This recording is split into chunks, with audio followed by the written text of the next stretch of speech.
Support for Louisiana, the state we're in, is provided by Entergy Louisiana is strengthening our power grid throughout the state. We're reinforcing infrastructure to prepare for stronger storms, reduce outages, and respond quicker when you do need us, because together we power life. Additional support provided by the Fred B. and Ruth B. Ziegler Foundation and the Ziegler Art Museum located in Jennings City Hall. The museum focuses on emerging Louisiana artists and is an historical and cultural center for Southwest Louisiana. And the Foundation for Excellence in Louisiana Public Broadcasting, with support from viewers like you. More parents are opting their kids out of the vaccine process. A progress report on insurance reform in the Louisiana legislature. And meet our very last Louisiana Young Hero of 2024. A tour of the Great River Road Museum and its honest retelling of the storied byway. Ready to get started? Ready. All right.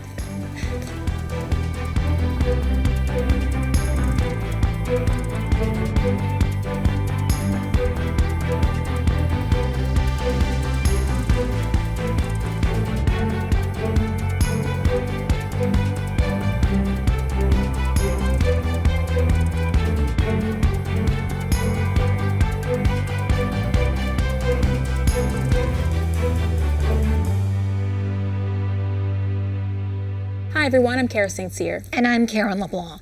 Much more on those top stories in a moment on this week's edition of Louisiana, the state we're in. But first, Louisiana parents have the right to decide whether their children receive vaccines for a variety of reasons. But with more kids not getting vaccinated, doctors warn that diseases that were virtually eradicated, like measles, are starting to make a comeback. Health organizations are documenting a global increase in measles cases. Measles is a viral infection that causes runny nose, fever, and a signature rash that covers the body. Children are the most susceptible, making up 44% of total cases in the U.S. The disease was considered eradicated in the 2000s, but health experts are slowly reporting more cases. Between January 2020 and March 2024, the CDC recorded 338 cases. With the pandemic, things were really disrupted. Kids weren't necessarily going to school. So we saw a lot of disruptions in vaccination rates. Charles Stecker is an associate professor emeritus at the Tulane School of Public Health and Tropical Medicine. He says that 93% of Louisiana's kids are vaccinated, but the percentage could be higher. 93%, that's at least an A- in my kids' grading school. But it's 2 percentage points short of that herd immunity threshold. Louisiana Department of Health recorded 2 cases of measles this year, but the CDC records show that instances of parents opting their kids out of the vaccine process is growing. Historically, Louisiana has had a pretty low rate of non-medical exemptions, we call them, among all states that allow philosophical exemptions to vaccines. But that's doubled in the last year. So suddenly we're on a quite worrisome trend. The state requires all students to be vaccinated, but parents can request an exemption for medical, philosophical, or religious reasons. It is not a vaccine-preventable disease. And to me, that's the main point of this bill. A couple of bills in the legislature would make it even easier for parents to opt out. House Bill 46 will prevent schools from requiring COVID-19 vaccines. And House Bill 47 requires schools to communicate vaccine exemptions with information about vaccine requirements. Supporters of some of the bills cited health concerns. First and foremost, there is lack of long-term data on the safety and efficacy of these vaccines, of the COVID-19 vaccine. We simply do not have enough information on the long-term effects of the vaccine. We have no 5, 10, or 15-year outcome reports. This is particularly concerning considering the potential impact on the developing bodies of children. While others said parents have a right to know about their options. Parents must be given all information about a medical intervention, including the fact that their child will not be denied an education should they refuse it. As of now, information provided by the CDC shows that severe side effects to the COVID vaccine are extremely rare, with the benefits greatly outweighing the risks. Those who oppose these bills, like Crystal Rahman with the Louisiana Families for Vaccines, worries that the trend could lead to more outbreaks of other diseases. Measles has the effect of wiping your body's immune system and not being able to be protected against diseases that you used to be protected against. So it's a very serious illness, and with decrease in, even a small decrease in vaccination rates, we'll see an increase of preventable tragedies.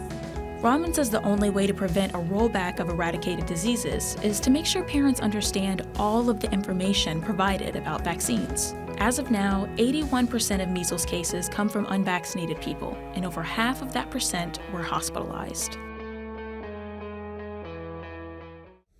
From hashtags to headlines, here is what's trending this week. Well, it's graduation season, and one teenager from Jennings is a total standout in the crowd, right? Yes. She's 16 years old, already headed to college, Alana Poulard, and she's getting a ton of scholarship offers. Yes, so she got accepted to 60 universities, and she's been offered over $1 million in scholarship money. Now, if you're in college or you're a college grad, you know how helpful that'll be whenever it comes to trying to pay for all of this. Absolutely. She plans to major in medicine, so that scholarship will definitely come in handy there for all of us. Yes, microbiology. She wants to be a trauma surgeon. Congratulations, Ms. Poulard. Yes, well done.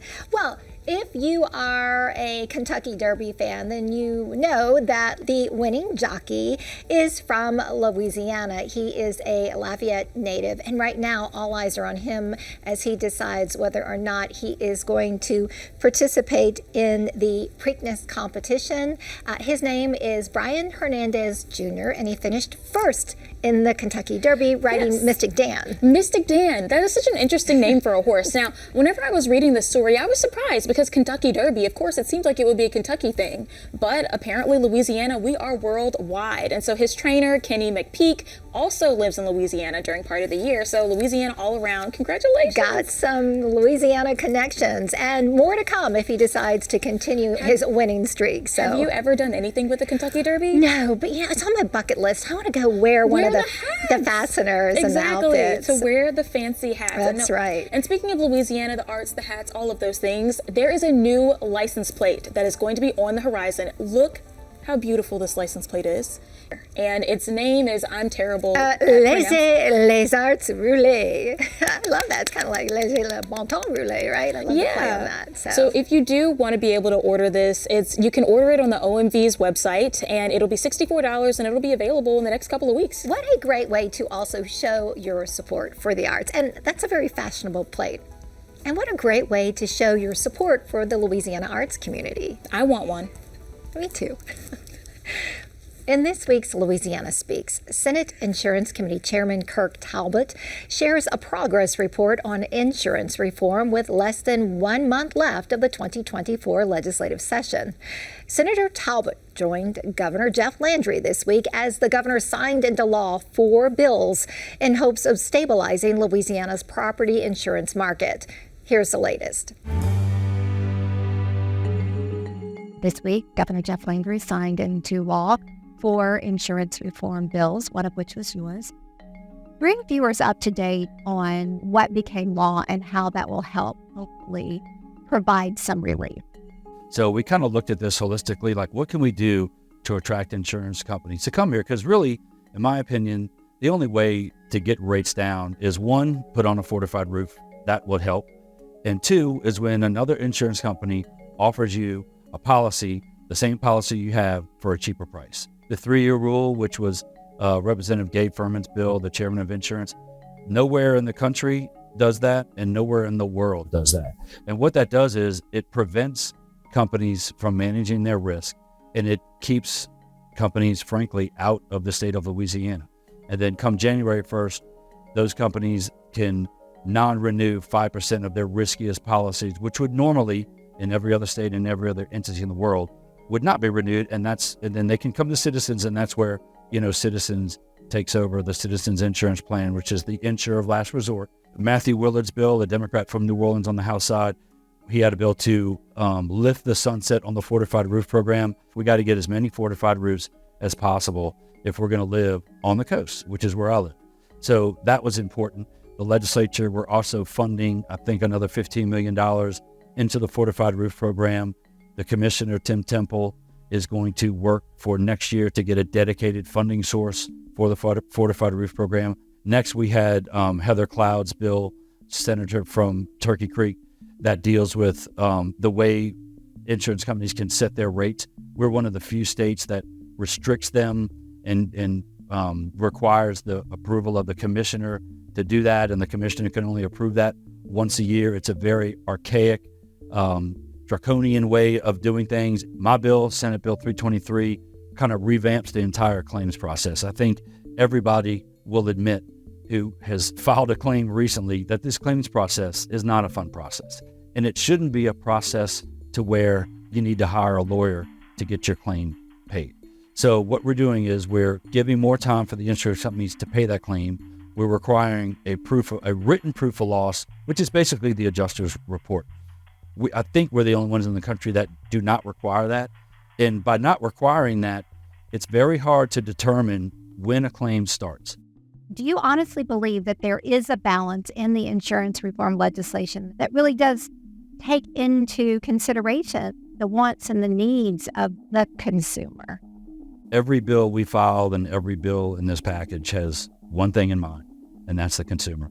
If an insurance company is looking at Louisiana and says, I'm not going to come there because of their regulatory environment or because of their litigation environment, that is an anti-consumer problem, right? If they don't come to Louisiana and write policies, that is not pro-consumer. When companies like State Farm and Allstate decided last year to pull out of the state of California because of their regulatory environment, their litigation environment, that is a terrible thing for consumers because now they just lost two gigantic insurers. If they're willing to pull out of California, they're certainly willing to pull out of Louisiana, and that would not be a good thing for consumers. It's been suggested one possible solution is to create a reinsurance fund, if you will, some assistance for reinsurance. Has that been kicked around this legislative session as a possible solution? Do we do what Florida did and create our own reinsurance program? We're going to do a task force on that this summer. That is an intriguing idea. The biggest problem is that works great as long as you don't have a major storm the first 4 or 5 years, so you can build up enough capital to pay for that. We have this terrible history of insurance companies going belly up. So in that process, are there pretty stringent requirements that these companies that get to be expedited are solvent and can prove they're solvent? We filed legislation that increases their solvency rates. I know the commissioner, they've hired a third party to monitor the reinsurance levels of the companies that got some of the investment money for the program we did last year to incentivize the incentive program to monitor their reinsurance levels. We have looked at that and said, look, for the incentive program, you cannot cluster all your policies in certain parishes. You've got to spread out, because if they cluster all their policies in one parish and God forbid a hurricane hits that parish, no insurance company can pay that amount of claims. Property insurance was more of all wins. Auto insurance has been had a couple of losses, had a couple of wins, still have some bills up in the air that then there's still other bills that we might amend some things. So there's several bills out there. We passed one off the Senate floor yesterday, which was Jack McFarland's bill on direct action. Direct action is something where we're one of only 2 states in the country where insurance companies are named in the lawsuit. It's something where we're an outlier, and it's something that keeps insurance companies from coming here. We have things like going from 1 year to 2 year on the prescriptive period. We're only one of 2 states that does that as well. All right, Senator Talbot, final thoughts before we go. Again, the way we're going to get insurance rates down is we need competition. We need insurance companies to come to Louisiana and start writing policies so we can have some competition. And, that was the premise behind these bills. And anytime you have availability, translates into affordability, and that's what we want for the consumers. Thank you so much for your time. All right. Thank you. The Great River Road Museum in Darrow, Louisiana, aims to offer an honest retelling of turbulent times in the state. The federally funded museum traces the history of estates that populated the River Road from New Orleans to Baton Rouge. I'm taking you on a tour of its vast collection tied to the realities of a different time. Homa's House in Darrow, Louisiana, prospered as the largest sugarcane plantation in the South under the ownership of John Burnside, known as the Sugar Prince. The estate doesn't sugarcoat how its fortunes were made, as well as those of its neighbors along the River Road. The narrative unfolds next door at the Great River Road Museum. We have about 20,000 square feet of exhibit space here, showing and focusing on the Great River Road, pretty much from New Orleans to Baton Rouge. And the rich soil on each side of the river created the greatest empires of the sugarcane farmers and that sugar industry which built Louisiana. My guide is Jim Blanchard, an artist and historian. A large map of the River Road's plantations puts the exhibit in context. When you see a lot of these properties on here, you'll find out that a lot of them were actually owned by different races. You have, freed blacks who actually owned plantations and owned slaves and were part of society. From the map, you can walk through exhibits of photos and facts chronicling more than 600 homes along this stretch of the River Road, most of which no longer exist. What we try to do is do small bullets of information and timelines, and information about who owned it, its chain of title, and things that happened in those areas. The museum doesn't shy away from the historical fact that people owned people on the River Road properties that prospered, growing sugar, indigo, tobacco, and cotton. The Africans in Louisiana exhibit shows all sides of the story. We see right when we walk in a slave auction. Yeah, slave auctions were very popular at that time, mostly New Orleans and Baton Rouge. A lot of people don't realize that in Louisiana, an African could own property, own slaves, and live in big plantation houses and crops, and they were part of society. Here we have something that scares some people, but it's one of the grand wizards of the KKK, his outfit. We were not going to show it because we thought it was a little too much. Mm-hmm. But then we discovered that the Henry Ford Museum, the Smithsonian, and many others all have theirs on exhibit.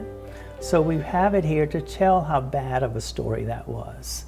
The museum traces Louisiana's origins from its earliest settlers, including the Homas Indians who once inhabited this site, to the death mask of Napoleon Bonaparte III, who sold Louisiana to the United States. Here we have 3 of the journals for the first explorers with the native Louisiana Indians. A vast collection of artifacts and relics from the Civil War and the South's secession are on loan from private collections. These are the first time they've ever been shown.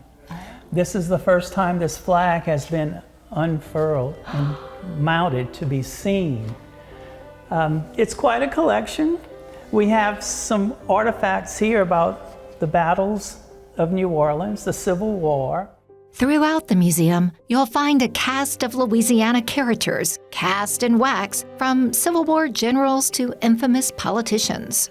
These figures were all in the museum, the Wax Museum in New Orleans. The Wax Museum closed down and the building was repurposed. So we acquired all the figures and we've restored them and we're putting them back in to tell the stories of Louisiana. This is how history will remember Governor Edwin Edwards, and this is how history will remember Huey P. Long.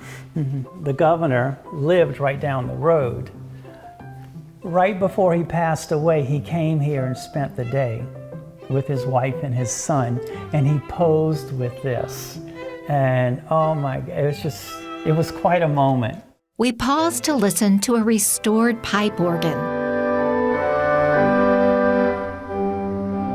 The early Wicks Theater organ was originally housed in the Lyric Theater in New Orleans. So one of your newest exhibits is a pipe collection. Our new exhibit, it's a local collector. The collection is over 5,000 pipes. Wow. Ranging from, 50 years ago to 1,000 years ago. From Mardi Gras costumes to nostalgic items, the museum also serves as a love letter to Louisiana. It's funded by a federal Department of Transportation grant as part of the National Byways program to introduce people to the roads in the bayous and rivers of Louisiana. The owner of Homa's house put up a 20% match and donated the land to build the museum.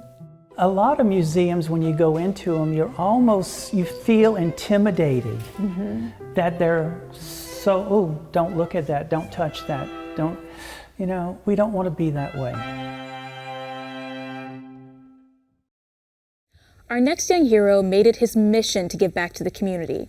He started several initiatives to help the homeless and clean litter in his hometown of Lafayette. As LPB's very last episode of the 2024 Louisiana Young Hero series, I am proud to introduce you to Trey Bishop. It's rare that someone finds their passion early in life, but Trey Bishop found his when he was young, and it came from his father's phrase. Go out every day and change the world, no matter which way it is, just in some way, shape, or form. Do something. And what does that quote mean to you?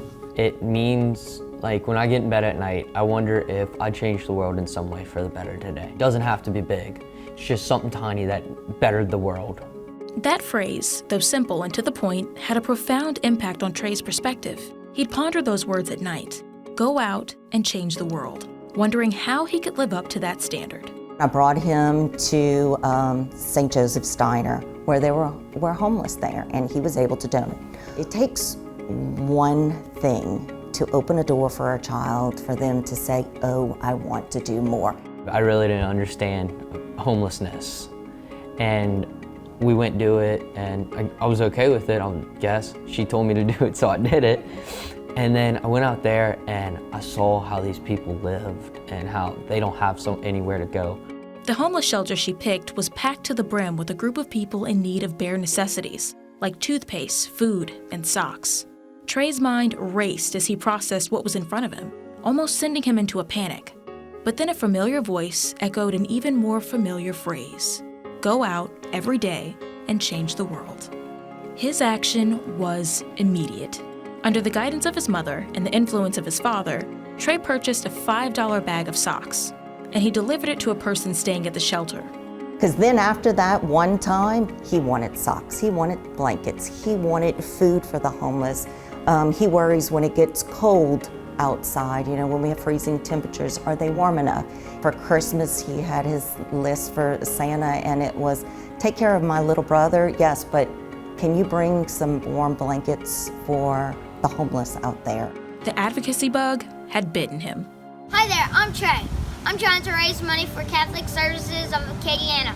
From then on, Trey was a local superhero, delivering more socks to the homeless shelter and becoming a reliable resource for community members after natural disasters. During Hurricane Ida, he filled sandbags and delivered meals.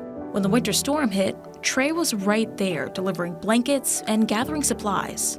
You really gotta make sacrifices and leave stuff behind. And I truly feel bad for those people who have worked all their lives to get what they have, and then a natural disaster is just gonna come through and wipe it all out. But don't mistake Trey's advocacy for easy work. While he may organize and research each of his projects, it isn't without some difficulty. Trey has 3 learning disabilities that make everyday tasks more difficult. As a child, he was diagnosed with dyslexia, which was compounded by another disability called dysgraphia. It limits his ability to transfer thoughts into written words. Think of it like dyslexia, but for writing. It takes me a lot longer to write what I'm thinking, and letters get mixed up, like which way does the S go, or T or J below the line, just common writing things that I truly struggle with and have to go back and rework it and make sure that I have it correct. We had teachers that I said, he just seems distracted sometimes. So we were told, probably in middle school, the next time you get him tested for dyslexia, why don't you look at ADHD? Do you think that your friends and your teachers really understand what it's like to have these conditions? People say I have it easy because even though I made an A on the test, I don't get graded for that grammar that they did, and that's why they got their points off. These setbacks are just that, setbacks. He uses them as a motivator to work harder, to really make his efforts count. So far, he's more than accomplished that. My idea is that I'm gonna go take all these political signs that are out on the roads, in cars, maybe in your windowsill even, and I'm gonna try and recycle them for Louisiana. The son of a former state representative, Trey is no stranger to the campaign trail or the garbage it leaves behind. In Lafayette, you look at every single street corner, and it's just filled to the brim with signs. There's no grass, there's nothing there anymore. It's just political signs. And I thought, where do these signs go? His research revealed that campaign signs are terrible for the environment. These signs are made from corrugated cardboard coated in plastic. These materials can take decades to decompose in a landfill. And last, but certainly not least, Trey fundraised $49,000 for St. Bernadette Clinic and the Lourdes Foundation in 2023. The proceeds were used to help supply clinical resources. My husband loves Louisiana. You know, that's why he ran for politics, why he served in office. And to see your child loving its community, loving its state, and wanting to make a difference in the state, I mean, how could you not be proud of that? At just 16 years old and accomplishing more than most people in this state, Trey is just getting started. I want to go to school and study environmental sciences and then go into law and hopefully return home to Louisiana and fight for what's right about the environment in court, and then possibly later on in life becoming a politician and helping the state even more in that way. Possibly. Possibly. How big is that possibility? It's large. It's a strong possibility. It's a strong possibility. But more than anything, Trey wants to inspire others with the same wonderful advice he was given. Go out every day and change the world.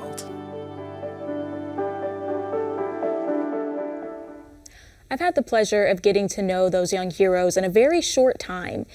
Each has their own story of perseverance, bravery, and service, and it's inspiring to all of us here at LPB. Thank you for sharing your experiences, and good luck to all of you.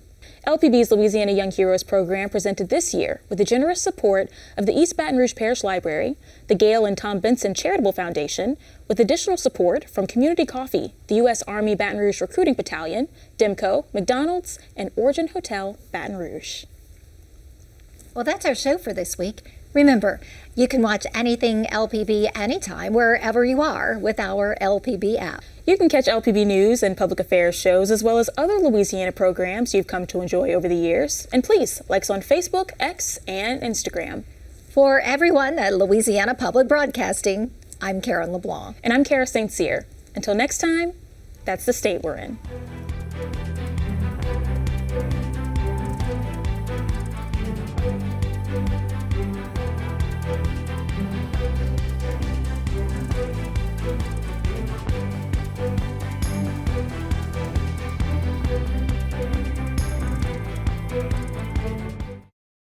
Support for Louisiana, the state we're in, is provided by Entergy Louisiana is strengthening our power grid throughout the state. We're reinforcing infrastructure to prepare for stronger storms, reduce outages, and respond quicker when you do need us, because together we power life. Additional support provided by the Fred B. and Ruth B. Ziegler Foundation and the Ziegler Art Museum located in Jennings City Hall. The museum focuses on emerging Louisiana artists and is an historical and cultural center for Southwest Louisiana. And by Visit Baton Rouge and the Foundation for Excellence in Louisiana Public Broadcasting and viewers like you. Thank you.